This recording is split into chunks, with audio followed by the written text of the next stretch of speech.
Bonjour et bienvenue dans ce nouveau vlog. Nous sommes le dimanche 11 août 2024. J'aurais dû commencer ce vlog, je crois, à peu près vers le 28 juillet. Mais voilà, ça ne s'est pas fait. Clairement, j'ai eu un passage à vide, comme je vous ai mis dans un post sur YouTube. Donc du coup, voilà, j'ai interchangé mes vidéos. Et tant pis, hein, vous avez un vlog dans l'année en moins. C'est pas dramatique, on est en plein été. De toute façon, vous n'avez pas forcément trop le temps de vraiment regarder des vidéos. Donc je considère que c'est la période de creux, on va dire, sur YouTube. Donc que je vous mette des petites vidéos comme ça, bateau. Je pense que ça n'a pas été un réel souci. J'avais pas forcément envie de partager ma non-joie de vivre, ce petit moment de remise en question, de off, de tout ce que vous voulez. Oh là là là. Bref, j'en ai quand même profité pour, après la fin de ce challenge lecture, j'en ai profité pour reprendre mes lectures voilà, sur le feeling, sur ce que j'avais envie. Je n'allais donc pas très bien moralement, hein. Ça vous l'avez donc compris. Et qu'est-ce que j'ai fait? Je me suis dit, je vais prendre un roman doudou, un auteur doudou, dans lequel je vais pouvoir tomber royalement dedans et penser à rien d'autre qu'à mon livre. Non, ce n'est pas un Stephen King.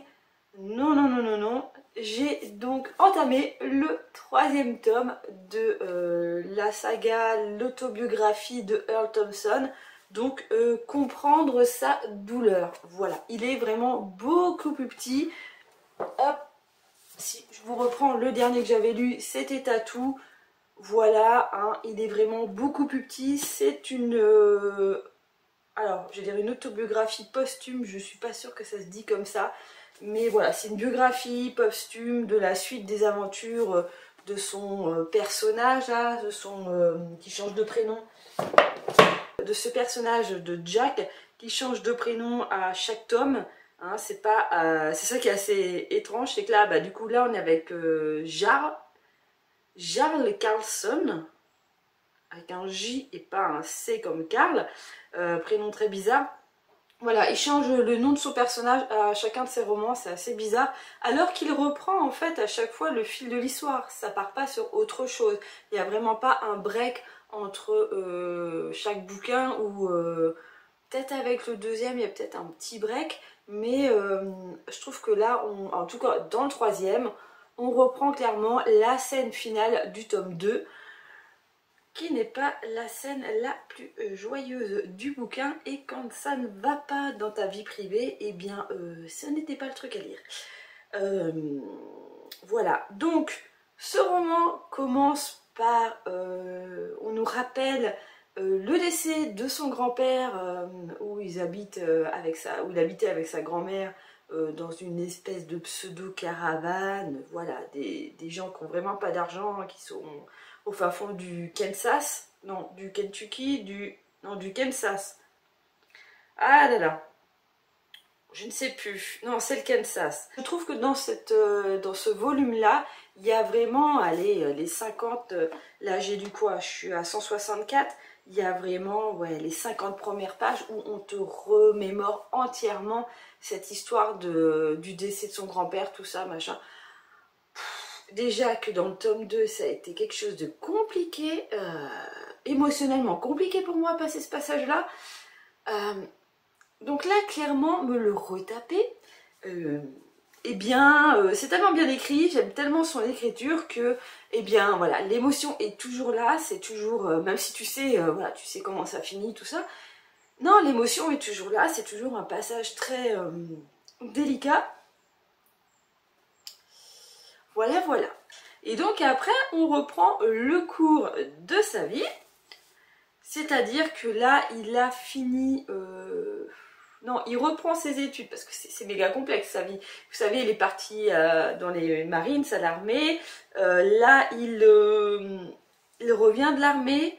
Je ne sais plus si c'est pas fait virer de l'armée.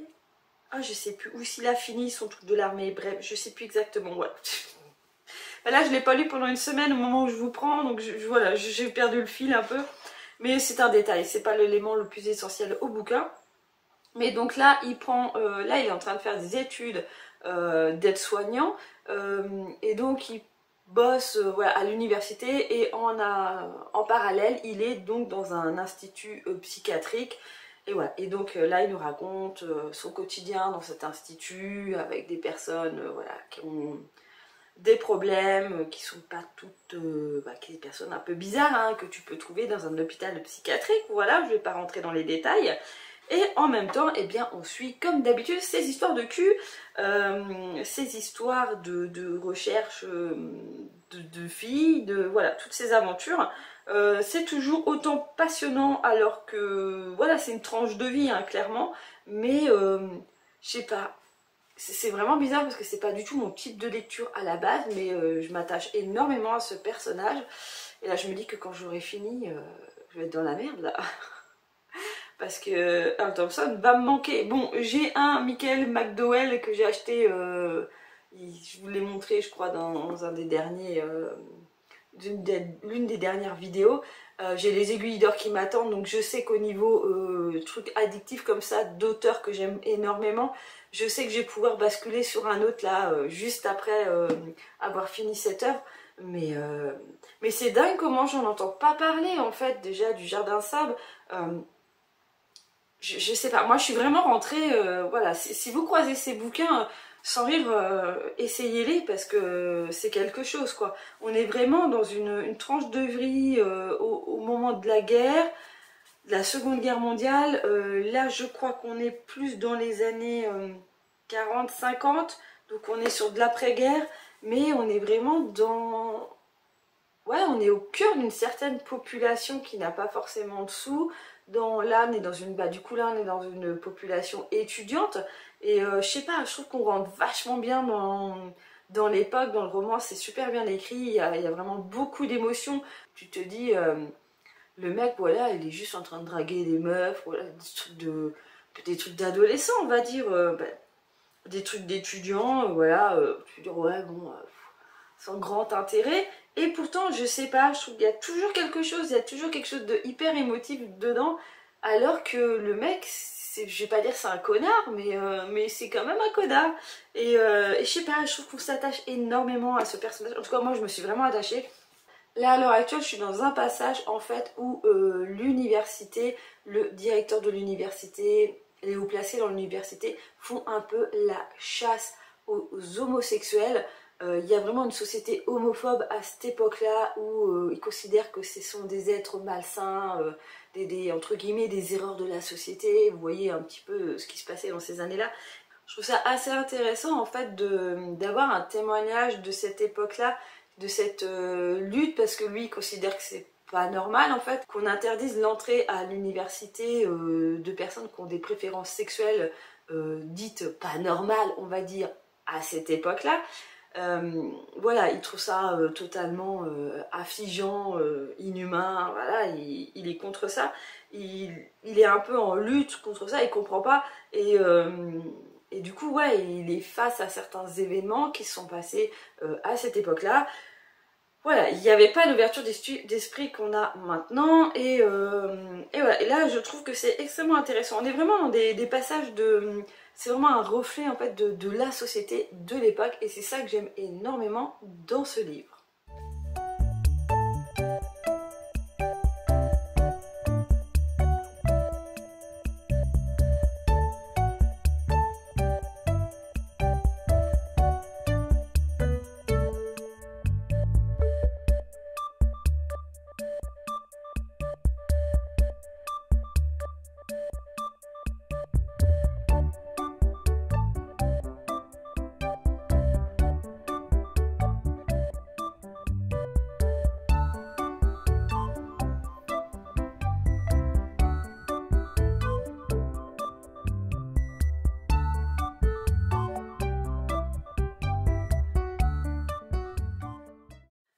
Je viens de tourner ma vidéo produit terminée et je remarque que c'est catastrophique de filmer ce type de vidéo. Alors ça faisait, j'ai regardé parce que par rapport à, comme j'utilise l'application Inky Beauty parce que je scanne les codes barres de mes produits, ça va beaucoup plus vite pour moi d'avoir une application qui analyse les compositions que de le faire moi-même. Hein. On va essayer de gagner du temps, surtout qu'on a 13 produits à présenter. Et en fait j'ai remarqué que la dernière fois que j'avais utilisé l'application, c'était donc le 20 juin, la dernière fois que j'ai filmé une vidéo produit terminé, donc ça fait clairement presque 2 mois que j'avais pas fait mes produits terminés. Ça va, en 2 mois je trouve que j'ai pas grand chose à vous présenter. Mais le problème c'est que, eh bien, genre je me suis rappelé que j'ai surkiffé ce shampoing que j'ai filmé il y a 2-3 jours. Et là j'ai qu'une envie, c'est d'aller genre sur Look Fantastic pour me commander toute la gamme. Mais toute la gamme j'en ai pour presque 100 balles quoi, pour commander tout le truc. Et en fait c'est chiant de filmer les produits terminés parce que t'as envie de racheter plein de trucs alors que ton tiroir est plein à craquer. Alors mon tiroir n'est pas plein à craquer en produits capillaires. Je suis désolée, alors je range dans mon sac tous les petits produits pour pouvoir refarfouiller mon sac au moment où je vais faire ce montage de cette vidéo, quand j'aurai besoin de chercher plus d'infos sur le produit. Voilà, généralement je ressors mon produit, bref, c'est les... le derrière des vidéos de produits terminés. C'est je traîne mon sac de produits terminés jusque dans mon bureau pour pouvoir ressortir mes produits, pour avoir les noms, tout ça, si je cherche des infos, pour les mettre en, pour vous faire des titres et tout le bordel. Voilà, bref, hein. Ce sac va rester peut-être une semaine dans mon bureau le temps que je fasse le montage de ma vidéo avant de enfin atterrir dans la poubelle. Voilà. Mais ouais, ce que je voulais dire, c'est que c'est catastrophique parce que du coup, j'ai tout le temps envie d'acheter plein de trucs, Et dans cette vidéo, je vous mettais une anecdote, Je vous parlais d'Aromazone. Je vous parlais d'eau florale que j'ai commandée sur Aromazone. Parce que les eaux florales sur Aromazone sont dans les 6,90, un truc comme ça, moins de 7 balles. La bouteille, voire moins cher. Je sais plus. Je sais que j'ai fait une commande dans les 25 € et que j'avais 5 ou 6 bouteilles. Et j'ai eu un problème avec Aromazone. J'ai reçu mon colis en Chronopost pick-up là. Pas de problème avec la livraison, tout est nickel. Le carton est nickel. J'ouvre le carton. J'ai donc 5 bouteilles de 200 ml, voilà, tout identique, avec différents hydrolats, eau florale, voilà. Et là, j'en ai une dans l'eau où il n'y a pas d'étiquette. Alors, je sais, il va vraiment falloir que je le mette dans ma tête, arrêtez de faire des commandes sur des sites français pendant les vacances scolaires, quand les gens sont en vacances, quand ils sont remplacés par d'autres personnes, voilà, des CDD, des emplois d'été, ce que vous voulez. Mais je me suis dit, le préparateur de commande qui a fait cette commande-là, en fait, donc sur Aromazone, je voulais prendre de l'eau florale de camomille, parce que ça faisait longtemps que je n'en avais pas utilisé, et elle n'était pas disponible. Et je sais pas pourquoi, en fait, en cliquant, il y a toujours des propositions en fait, de produits qui sont associés en disant ah bah si vous avez aimé ça, vous pouvez prendre ça, ou je sais plus, il y avait une recherche, j'ai dû faire une recherche sur peau sensible, machin, et donc ça me mettait la liste. Et il y a des moments, en fait, ça me mettait que le produit n'était pas disponible, et je sais pas pourquoi, il y a un moment, le produit a été disponible. Camomille romaine, alors, voilà, bref. Donc du coup, j'arrive à le commander, je le commande, quand je le mets dans mon panier, je le commande, tout ça, et il est arrivé, hein. Mais il est arrivé en flacon sans étiquette, sans rien. Donc, vu que j'avais 5 flacons, par rapport à ce que j'avais commandé, j'ai déduit que c'était donc cette eau florale de camomille romaine qui était le flacon sans étiquetage. À quel moment, quand tu es préparateur de commande et que tu fais le colis, tu te dis que la cliente va être super ravie de recevoir un flacon sans rien écrit dessus. Alors c'est pas le problème que du coup j'ai retrouvé quel était le produit, mais moi le problème c'est que j'avais pas de numéro de dos, j'avais pas de date de péremption, c'est surtout ça, de date de péremption, et puis j'aime bien voir l'étiquette pour savoir voilà, qu'est-ce que c'est, qu'est-ce qu'il y a dedans, à quoi ça sert quoi. Clairement c'est ça. Et bon, j'ai envoyé ma photo de tous mes produits de mon colis à Aromazone. Ils m'ont répondu dans les 48 heures comme c'est marqué donc, le service client. Et le service client n'a pas cherché très longtemps. Ils m'ont répondu, voilà, oui c'est bien le produit. Donc ils m'ont envoyé le numéro de lot, la date de péremption du produit que j'avais reçu, ok. Moi je pensais que ça allait s'arrêter là, quoi. Ok, bon bah ils m'ont donné les informations, voilà, t'as pris ou t'écris sur un bout de papier et puis tu colles ça sur ton flacon et puis voilà, basta quoi. Et non, en fait, ils m'ont demandé mon adresse pour me renvoyer un flacon avec l'étiquetage. Donc j'ai gagné une bouteille d'eau florale de camomille romaine, voilà. Sachant que j'avais déjà acheté 5 bouteilles, et comme je vous dis dans cette vidéo, je sais pas si ça va sortir avant le vlog ou après, mais comme je vous dis dans cette vidéo, déjà 5 bouteilles, sachant que je crois qu'on doit être... allez, on a un an pour utiliser à peu près les bouteilles, que ça doit être 2025 les dates de péremption. Déjà ça va être super galère à les utiliser, je vais faire des bains d'eau florale, mais là du coup j'en ai une bouteille en plus quoi. Donc c'est cool, et en même temps là j'ai reçu un email avec 5 € d'achat pour me remercier de ma fidélité, alors que j'ai pas commandé. Je crois que la dernière commande datait de 2021, quand j'avais eu envie de faire des bombes pour le bain maison et que j'avais acheté plein d'hydrolat, plein de poudres, de trucs, et qu'au final j'ai essayé d'en faire et j'arrivais pas en fait à avoir un résultat concluant au niveau de la forme de la boule. J'avais acheté des petits moules, mais je sais pas, le produit à chaque fois m'éclatait les moules. Bref, détail à part. Mais du coup, bah, tous ces produits là en gros sont périmés depuis. Je crois que j'ai dû tout jeter. J'avais plus de 50 balles de commande d'huile essentielle et tout, mais au niveau des dates ça passait plus quoi. Et ouais, voilà, et là ils mettent fidélité. Où t'as vu que j'étais fidèle? Pas du tout. Et là, bah ouais, t'es gentil de m'envoyer 5 balles, mais je vais pas refaire une commande quoi. Ça c'est clair et net. Là, j'ai trop quoi. J'ai rien envie de commander sur ce site là. Bah, pas pour l'instant. Hein. Voilà, bref, chose à part.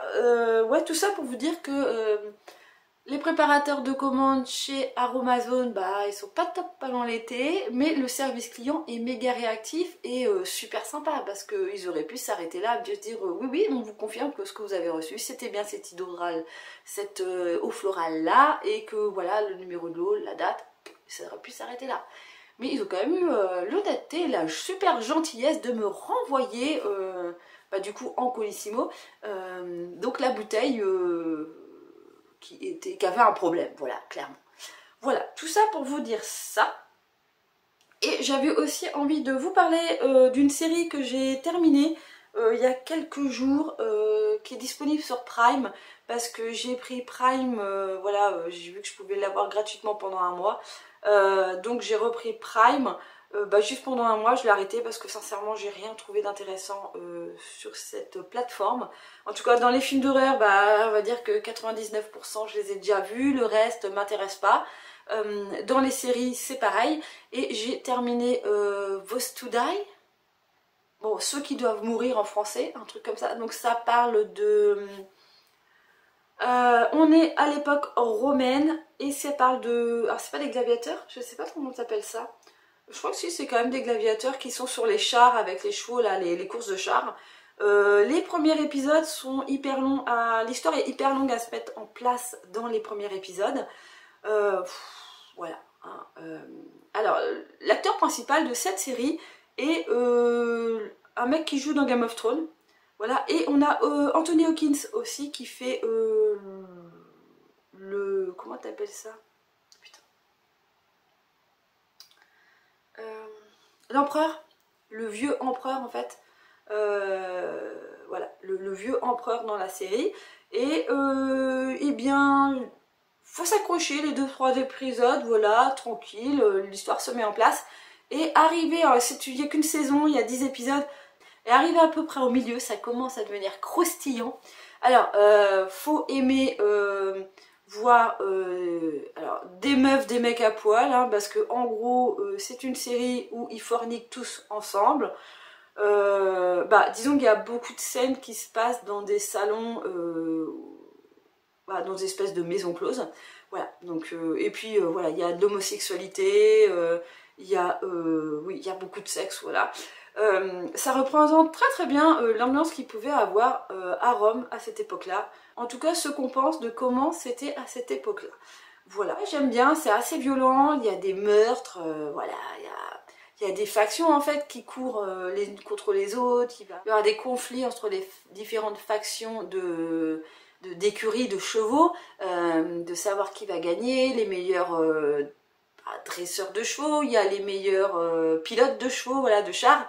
Voilà, il y a plein de trucs, et puis il y a différents suspens, il y a différentes histoires en fait ensemble, la manipulation du peuple, entre les conflits des deux frères qui doivent succéder à l'empereur qui va bientôt mourir. En même temps, on a une histoire avec des esclaves, voilà, qui vont devenir, qui sont libres mais qui vont se faire à moitié kidnapper, machin. Bon bref, je vous raconte pas tout en détail, mais c'était une série vachement bien. Je sais pas s'il y aura une saison 2, je sais pas si vous connaissez cette série, mais voilà, si vous aimez un petit peu les trucs, alors pas la Game of Thrones, mais voilà, un petit peu ambiance très sanguinolente, avec des meurtres, avec des coups de couteau, des coups d'épée, voilà, des coups de... Pourquoi il y a les cloches, il est que 10 h du matin? Ok, je suis désolée, vous allez avoir les cloches en fond, hein. Je filme un 15 août, 10 h du matin, je pense que voilà, hein, c'est la messe. Eh ben, je suis en retard. Non mais là, on a la grosse période, je suis en Bretagne, on est dans une grosse période de pardon. Et d'ailleurs, le 15 août, c'est ma fête aujourd'hui. Tiens, faut que j'appelle ma mère. C'est la Sainte Marie aujourd'hui. Voilà, je m'éloigne.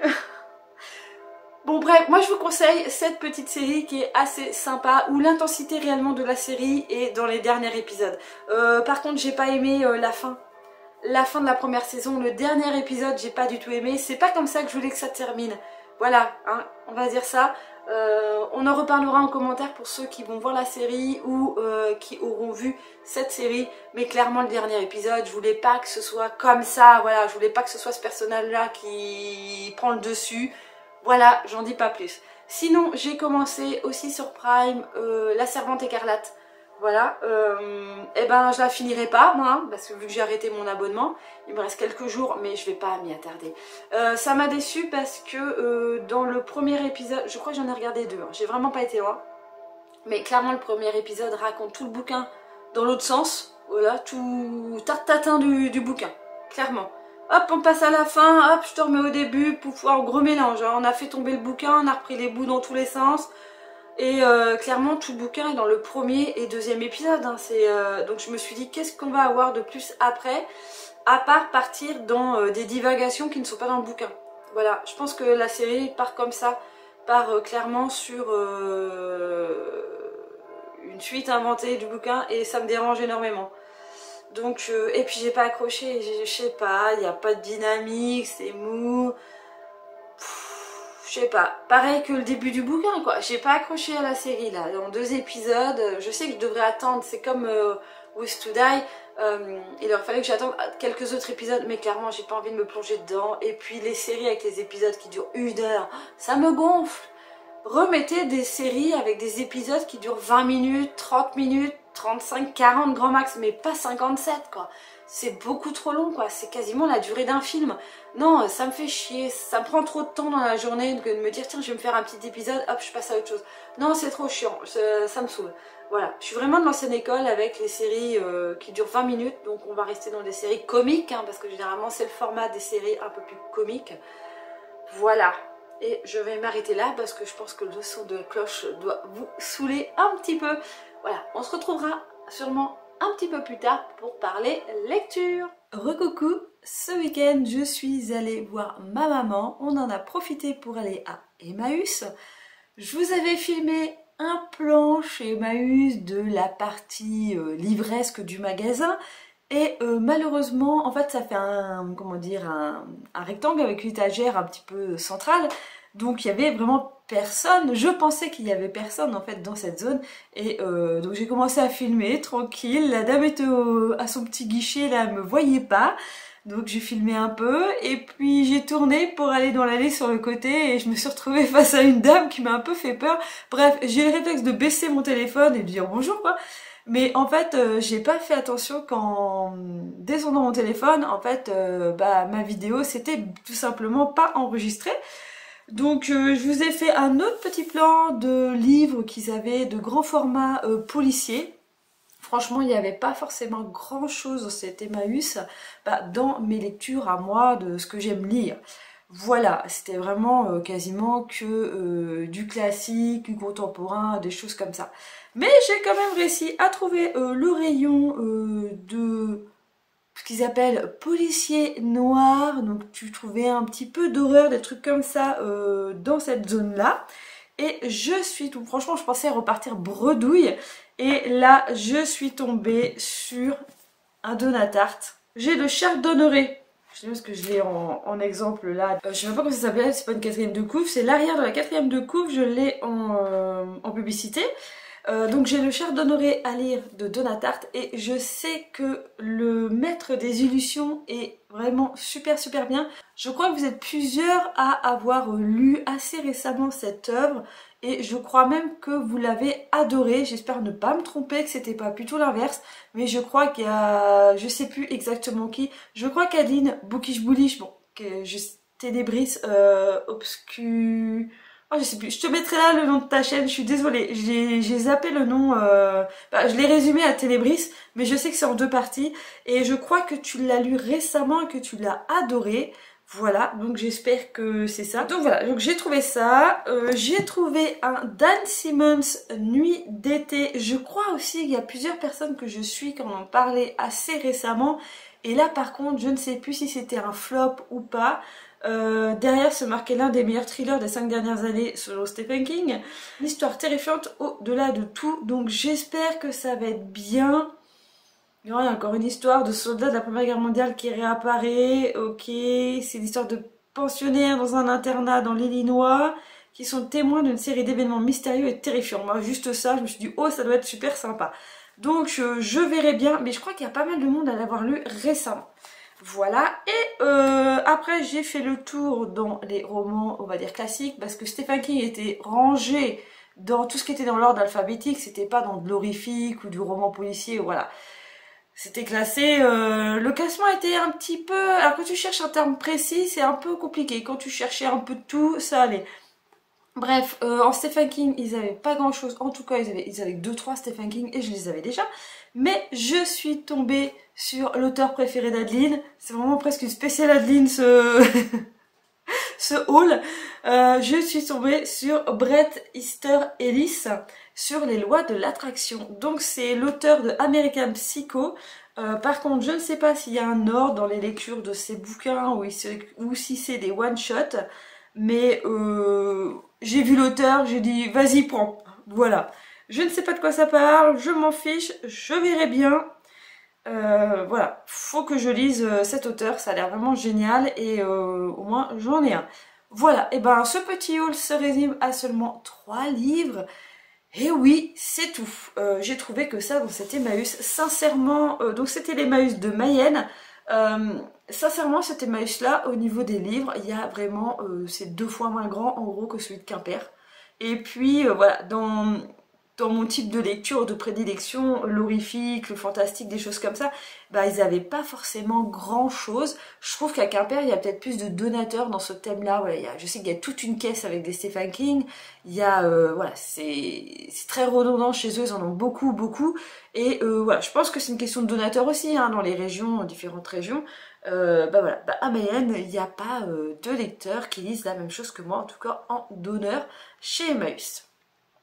Ensuite, j'ai été voir une exposition dans une chapelle qui a été désacralisée, je crois, qui est donc devenue un lieu d'exposition, une exposition gratuite sur un illustrateur, sur un peintre illustrateur très particulier, c'est Leb, je crois qu'il est mayennais parce que mon papa avait eu la possibilité de travailler avec lui en tant qu'affichiste.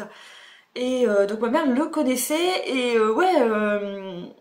voilà, au fil des tableaux, je te rends bien, cette personne est vraiment induite de sa personne, assez hautaine sur la façon de faire ses dessins. C'est un peu de l'art primaire et en même temps, il y a une certaine révolte de la société actuelle. C'est très écologiste, c'est très engagé comme peinture. Et en même temps, il y a certaines œuvres qui sont totalement bordées sur les bananes, voilà, sur les salades de fruits et tout ce que vous voulez. Ouais, il y en a, c'est presque obsédé en fait au niveau des œuvres. c'est des œuvres assez monumentales, les tableaux sont quand même assez grands. Donc là j'ai réussi à vous filmer, j'ai bien fait attention de bien enregistrer chaque film, que ça se mette bien. Une exposition vente, voilà, tu pouvais acheter les tableaux qui étaient quand même pas donnés, hein. On était dans 800, dans du... Je crois que le plus grand, qui ne rentrait même pas dans mon téléphone, que je vais vous mettre... qui est donc un tableau avec Robert Tatin, avec la maison de Robert Tatin qui se situe dans la zone lavalloise. Je ne sais plus exactement, bref c'est autour de Laval, c'est près de Laval. Et donc c'est un monsieur qui a fait tout son domaine, sa maison, son jardin est entièrement fait de mosaïques, de sculptures de mosaïques. Voilà, donc c'est une grosse tête comme ça, de monstre, de diable entre guillemets, voilà, qui est l'entrée de sa maison. Et ouais, on a fait un tableau, le truc est gigantesque, mais 4000 balles. Ok. Mais c'est vrai que la plupart des œuvres, j'avais l'impression d'être dans un cahier de coloriage avec des couleurs très primaires, très criardes. Ouais, ça je dis c'est vraiment de l'art primitif parce que c'est vraiment juste du figuratisme. Il n'y avait pas forcément une grosse recherche sur le thème à chaque fois. Voilà, ça va être des singes dans une forêt en destruction, des choses comme ça. Donc je dis c'était assez écologiste. Ça dénonçait en fait tout ce que l'homme peut faire contre la nature. C'était plutôt assez sympathique, extrêmement trop coloré pour que je puisse acheter une œuvre et la mettre chez moi. Parce qu'il y a quand même pas mal d'œuvres qui étaient pas vendues. Mais voilà, ça rentrait au niveau taille, mais beaucoup trop coloré pour chez moi. Et puis voilà, c'était pas forcément des thèmes.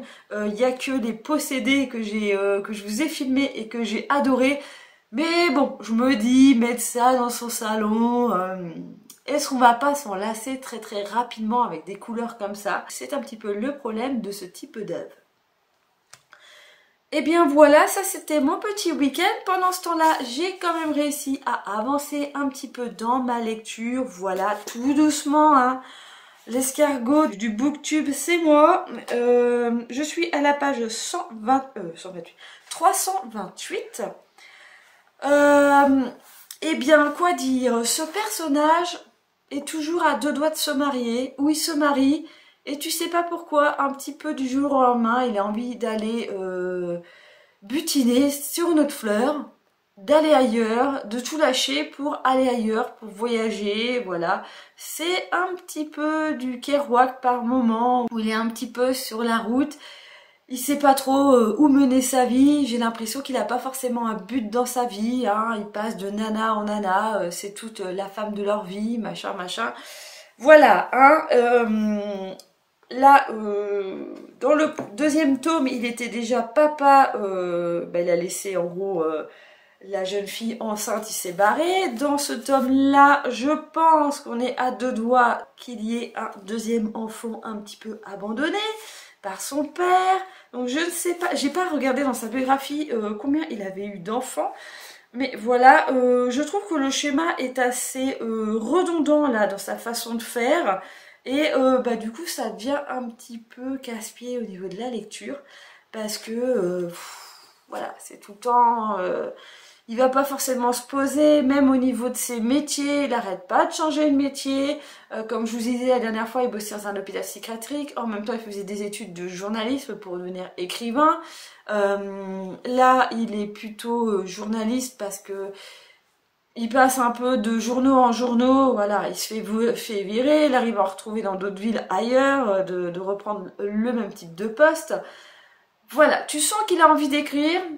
Tu sens qu'il a envie de faire une œuvre personnelle, mais tu sais pas encore sur quoi il va aller, voilà, et c'est un petit peu les prémices de la première œuvre du Jardin de Sable, de l'origine du Jardin de Sable, mais ouais, là tu vois qu'il a envie d'y aller, mais qu'il sait pas trop, donc je sais pas si après dans la suite du livre, ça va être le début de l'écriture du Jardin de Sable, dans la logique des choses, je dirais sûrement, mais je ne suis pas encore arrivée là. Je pense pas le finir pour la fin de ce vlog. Je vais essayer de le lire cette semaine. Je garantis pas que ce vlog sera encore sur une seule lecture. Ah bah ça c'est clair, ça je le garantis que le vlog se passe sur une seule lecture. Mais j'espère quand même réussir à la finir. Après ça, il va falloir peut-être que je lise des choses un petit peu plus courtes là. Voilà. Bon, bref, eh bien moi je vous laisse ici pour pouvoir aller continuer ce bouquin. Ça y est, j'ai enfin terminé ce livre. Je me suis un petit peu forcée sur la fin pour le terminer pour ce vlog. Nous sommes le samedi 24 août et il pleut des cordes. Voilà, bref, c'était le point météo du jour. Ouais, donc j'avais vraiment envie de terminer ce livre pour le vlog. Et clairement, ce n'est pas le meilleur de la série. Hein. Comme je vous ai dit, c'est un petit peu un tome 3. C'est la suite en posthume. On le sent, je trouve, dans le dernier tiers du roman que c'est plus...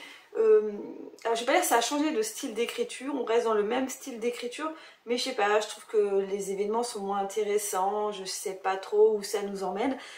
Sincèrement, je pensais qu'on allait aller jusqu'à sa mort, au moins comme ça aurait fait une vie complète, parce que c'est quand même l'histoire de sa vie en version romancée.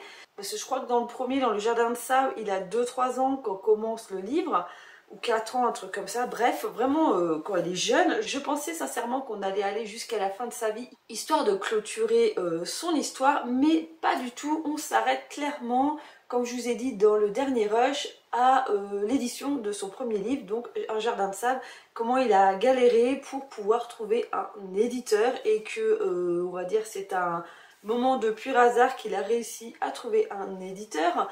Et... bon, je pense pas que ce soit trop du spoil, mais voilà. Mais ce bouquin se termine un peu sur le monde mondain qu'il rencontre, son espèce de changement de vie. Alors, on ne sait pas réellement s'il vend beaucoup dans un premier temps ces exemplaires, parce que le livre Un Jardin de Sable, la première édition est sortie en 77, je crois. Voilà, et ça s'arrête là, on ne sait pas comment il a réussi à s'en sortir dans la vie après, s'il a eu des difficultés, si il a, comment dire, flambé son argent ou pas, tout ça, toute cette phase-là, en fait, on n'en sait rien, à part si tu vas chercher une biographie de l'auteur. Mais voilà, sinon, dans l'ensemble, je trouve qu'il était moins intéressant ce tome-là. Les 3 bouquins sont montés un petit peu de la même façon, c'est-à-dire qu'il y a une histoire de base, c'est quand même une succession de petits événements de sa vie qu'il va raconter. Voilà, un peu comme des souvenirs qui s'enchaînent au fil du temps. Et dans ce tome-là, je trouve que clairement, c'est presque qu'il va te dire... On est en 1960, en 61, en 62, en 65, voilà. Il y a le temps qui avance comme ça, mais les événements s'enchaînent, ne se... comment dire... n'ont pas forcément un intérêt les uns entre les autres. Il va être témoin d'un grave accident, tu te demandes pourquoi. Alors, c'est normal qu'il raconte ça parce que ça a été un événement majeur dans sa vie. Voilà, ça a quand même déclenché, on va pas dire un traumatisme, mais un choc. Mais par rapport à toutes ces histoires, on était plus, comme je vous dis, sur ces histoires d'amour, de savoir avec qui il veut faire sa vie, que finalement tout se passe bien et qu'il a envie de tout foutre en l'air, se barrer ailleurs, tu sais pas pourquoi. Et donc c'est un enchaînement comme ça de ces relations en fait qu'il a avec différentes femmes. Mais il n'y a pas, je sais pas, j'ai pas ressenti en fait, comment dire, je veux dire une morale, mais le fin fond de savoir pourquoi il était comme ça, pourquoi il n'arrivait pas à se poser à un endroit, voilà, pourquoi il était comme ça quoi. Et ouais, c'est ça qui m'a un petit peu manqué, et le fait qu'on ait comme ça un enchaînement de petits événements, ça te laisse un petit peu perplexe sur la fin, surtout que c'est pas réellement une fin, je vais pas dire que c'est une fin ouverte, mais voilà, hein, clairement ça se termine sur en gros où il fête un peu la sortie de son livre, voilà. Donc ouais, la fin m'a clairement déçue, je m'attendais pas à ça. Je m'attendais vraiment à quelque chose en rapport avec le titre, comprendre sa douleur. Parce qu'en fait, on le comprend en analysant un petit peu sa vie, mais il n'y a pas une réelle analyse qui est écrite noir sur blanc. Hein. C'est vraiment à nous de faire un petit peu la démarche de psychanalyse en fait de son personnage. Mais voilà, le bouquin ne va pas plus loin et c'est ce qui m'a un petit peu manqué. Je vais donc terminer ce vlog ici. Je ne vais pas vous dire le roman que j'ai commencé, car oui, j'ai commencé un nouveau roman. On en parlera dans le prochain vlog. Je vous laisse donc ici. J'espère que cette vidéo vous a plu. N'hésitez pas à me laisser un commentaire, à mettre des petits pouces en l'air, à partager cette vidéo ou ma chaîne si elle vous plaît. N'hésitez pas non plus à faire le petit tag que j'ai sorti la dernière... alors c'est pas la dernière vidéo, mais bon bref, elle est pas très loin avant celle-ci. Et sinon, eh bien, je vous dis à une prochaine vidéo. Bye bye!